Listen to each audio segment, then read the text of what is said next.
Olá, tudo bem com vocês? Espero que estejam bem. Glória a Deus pela sua vida, graças a Deus. Estou novamente aqui para estar lendo com vocês mais dois capítulos da palavra do dia de hoje, né? A gente vai estar lendo o capítulo 20 e o 21 de 1 Samuel. Vamos ver os relatos aí da amizade de Jonatas com Davi, né? E vamos ver aí o contexto aí dessa história aí de amizade aí que tinham os dois, né?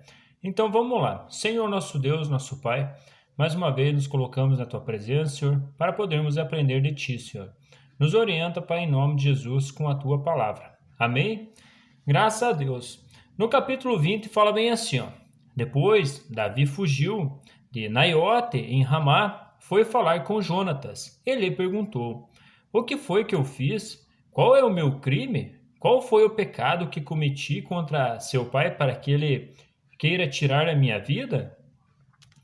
Nem pense nisso, respondeu Jonatas. Você não será morto. Meu pai não fará coisa alguma sem antes me avisar. Que importante, ou quer não. Porque ele iria esconder de mim isso? Não é nada disso. Davi, contudo, fez um juramento e disse: Seu pai sabe muito bem que eu conto com a sua simpatia. E pensou: Jonatas não deve saber disso, para não se entristecer. No entanto, eu juro pelo nome do Senhor e por sua vida, que estou a um passo da morte. Jonatas disse a Davi: Eu farei o que achar necessário. Então disse Davi: Amanhã é a festa da lua nova e devo jantar com o rei, mas deixe que eu vá esconder-me no campo até o final da tarde e de depois de amanhã. Se seu pai sentir minha falta, diga-lhe. Davi insistiu comigo que lhe permitisse ir a Belém, sua cidade natal, por causa do sacrifício anual que está sendo feito lá por todo o seu clã. Se ele disser, está bem, então o seu servo estará seguro. Se ele, porém, ficar muito irado, você pode estar certo de que está decidido a me fazer o mal. Mas seja leal a seu servo, porque fizemos um acordo perante o Senhor. Se sou culpado, mate-me você mesmo, porque entregar-me a seu pai? Disse Jonatas, não pense nisso. Se eu tiver a menor suspeita de que meu pai está decidido a matá-lo, certamente o avisarei. Davi perguntou, quem irá contar-me se seu pai responder asperadamente? Jonatas disse, venha, vamos ao campo. Eles foram, e Jonatas disse a Davi, pelo Senhor, o Deus de Israel, prometo que sondarei meu pai a esta hora. Depois de amanhã, saberei se as suas intenções são boas ou não, para com você, e mandarei avisá-lo. E se meu pai quiser fazer algum mal a você, que o Senhor me castigue com todo o rigor. Se eu não o informar disso e não deixar ir em segurança. O Senhor esteja em você, assim como esteve com meu pai.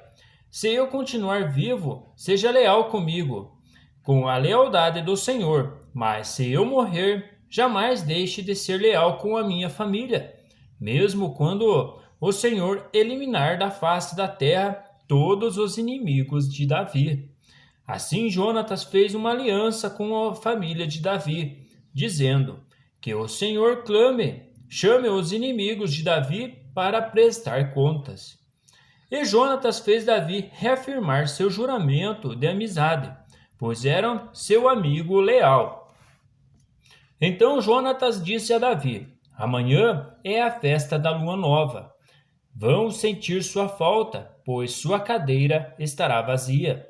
Depois de amanhã, vá ao lugar onde você se escondeu, quando tudo isto começou, e espere junto à pedra de Ezel.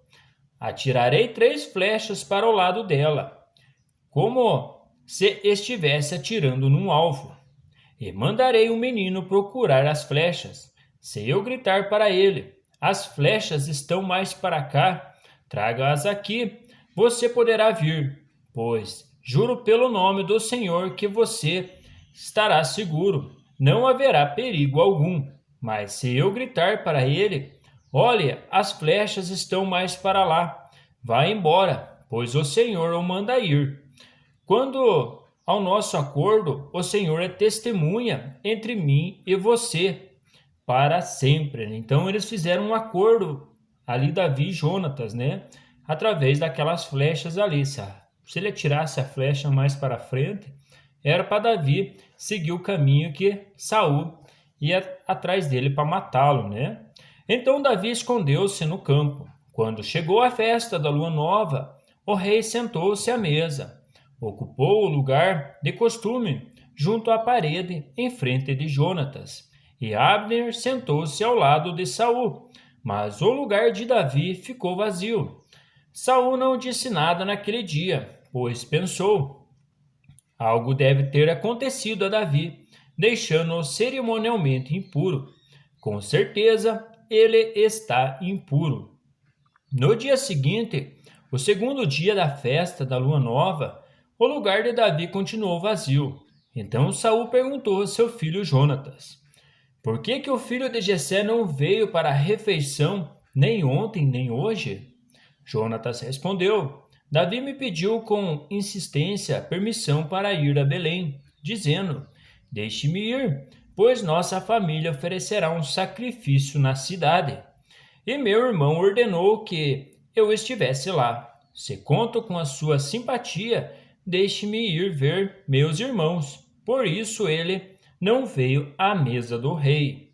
A ira de Saul se acendeu contra Jonatas, e ele lhe disse: filho de uma mulher perversa e rebelde, será que eu não sei que você tem apoiado o filho de Jessé para a sua própria vergonha e para a vergonha daquele que o deu à luz? Enquanto o filho de Jessé viver, nem você, nem seu reino serão estabelecidos. Agora manda chamá-lo e traga-o a mim, pois ele deve morrer, né? Então aqui dá para entender, né, que o próprio Saul, né, ele queria estabelecer o reino para Jonatas, né? Que nem ele falou ali, né? Olha, o reino aí você tem que ficar ligado aí, né? Se você é amigo de Davi, então o reino aí deve ser seu, né? Então bem provável que estava na cabeça de Saul essa questão aí com Jonatas, né? Jonatas perguntou a seu pai: por que ele deve morrer? O que ele fez? Então Saul atirou sua lança contra Jonatas para matá-lo. E assim Jonatas viu que seu pai estava mesmo decidido a matar Davi. Jonatas levantou-se da mesa muito irado. Naquele segundo dia da festa da lua nova, ele não comeu, entristecido porque seu pai havia humilhado Davi. Pela manhã, Jonatas saiu ao campo para um encontro combinado com Davi. Levava consigo um menino. Ele disse: vá correndo buscar as flechas que eu atirar. O menino correu e Jonatas atirou uma flecha para além dele. Quando o menino chegou ao lugar onde a flecha havia caído, Jonatas gritou: a flecha não está mais para lá. Vamos, rápido, não pare. O menino apanhou a flecha e voltou sem saber de nada, pois somente Jonatas e Davi sabiam do que tinham combinado. Então Jonatas deu suas armas ao menino e disse: vá, leve-as de volta à cidade. Depois que o menino foi embora, Davi saiu do lado sul da pedra e inclinou-se 3 vezes perante Jonatas, com o rosto em terra. Então despediram-se, beijando um ao outro e chorando. Davi chorou ainda mais do que Jonatas. Então, às vezes assim até, eu já escutei até muitos casos assim que as pessoas falam que Jonatas ali era apaixonado por Davi, digamos, até o povo usa como homossexualismo entre os dois, né? Mas aqui a gente vê que ele fala que beijou, né? E se a gente olhar as cartas até, as cartas de Paulo, né? Paulo fala bem assim, né? Oriento vocês, né? Saudando-os com um beijo santo, né? Com um beijo, né? Então, era costume naquela época do povo beijar o rosto, né? Digamos, até de homem, né? Então não tinha mal algum, né? E aqui a gente vê um relato a respeito disso aí, né? Ele disse Davi, Vá em paz, pois temos jurados um ao outro, em nome do Senhor, quando dissemos: O Senhor para sempre é testemunha entre nós e entre os nossos descendentes. Então Davi partiu e Jonatas voltou à cidade.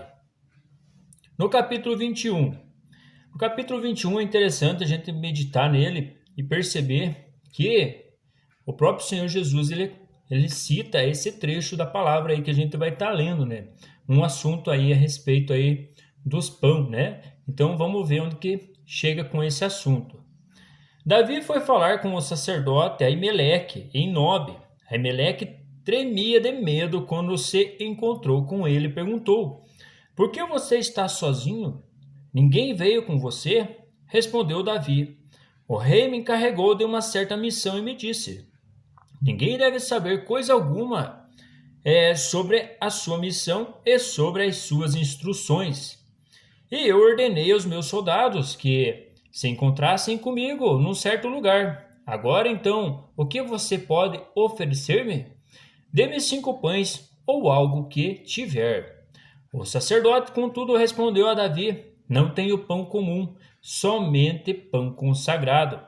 Se os soldados não tivessem relações com mulheres, recentemente podem comê-lo, né? Então, dá para entender que Davi estava sozinho, né? E falou que tinha os soldados esperando ele mais para frente, né?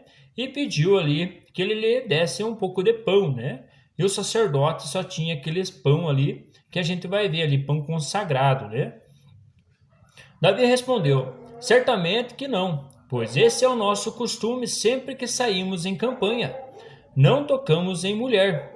Esses homens mantêm o corpo puro quanto mesmo em missões comuns, quanto mais hoje. E então o sacerdote lhe deu os pães consagrados, visto que não havia outro além do pão da presença, que era retirado de diante do Senhor e substituído por pão quente no dia em que era tirado, né?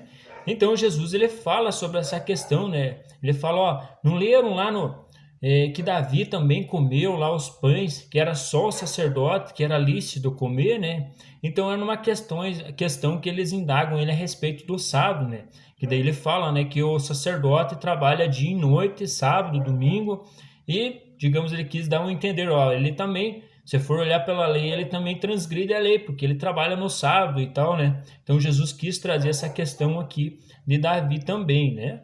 Aconteceu que um dos servos de Saul estava ali naquele dia, cumprindo seus deveres diante do Senhor. Era o edomita Doeg, chefe dos pastores de Saul. Davi perguntou a Aimeleque: Você tem uma lança ou uma espada aqui? Não trouxe minha espada nem qualquer outra arma, pois o rei exigiu urgência. O sacerdote respondeu: A espada de Golias, o filisteu, que você matou no vale de Elá, está enrolada num pano atrás do colete sacerdotal. Se quiser, pegue-a, não há nenhuma outra espada. Davi disse: Não há outra melhor? Dê-me essa espada, né? E a gente sabe o tamanho da espada, que nem a gente leu lá para trás, lá, né? Quando Golias foi para lutar com Davi, né? Naquele dia, Davi fugiu de Saul e foi procurar Aquis, rei de Gate. Todavia, os conselheiros de Aquis lhe disseram: Não é este Davi, o rei da terra de Israel? Não é aquele acerca de quem cantavam em suas danças? Saul matou milhares, Davi dezenas de milhares. Davi levou a sério aquelas palavras e ficou com muito medo de Aquis, rei de Gate. Por isso, na presença deles, fingiu que estava louco. Enquanto esteve com eles, agiu como um louco, riscando as portas da cidade e deixando escorrer saliva pela barba. Aquis disse a seus conselheiros: Vejam este homem, ele está louco. Por que trazê-lo aqui? Será que me faltam loucos para que vocês me tragam para agir como doido na minha frente? O que ele veio fazer no meu palácio? Então esse rei Aquis, né, começa a questionar eles. Poxa, esse louco, o que veio fazer aí, né? E ali Davi ele só estava fingindo de louco porque tinha medo que, bem provável, que eles lutassem contra ele e matassem ele naquela questão, né? Mas enfim, era essa a palavra de hoje. Deus abençoe vocês aí e vão meditando aí nesses assuntos que a gente leu aí, né, a respeito dos pães, né? Tem referência lá em Mateus 12, no versículo 2 e 3, se eu não estou enganado, ele fala a respeito desses pães aqui, né, que o Senhor Jesus comentou a respeito. Ainda ele fala: vocês não leram o que está escrito lá nos sacerdotes a respeito do rei Davi, né? Então, o povo de Israel, bem provável que, né, digamos assim, os sacerdotes, eles conheciam toda a escritura, né? Tudo estava escrito e era exposto no tempo de Jesus, né? Então, graças a Deus, hoje a gente tem o privilégio de estar lendo também, né? E estar meditando nesses assuntos, né? Mas graças a Deus, Deus abençoe vocês, um grande abraço e até as próximas leituras. Até mais!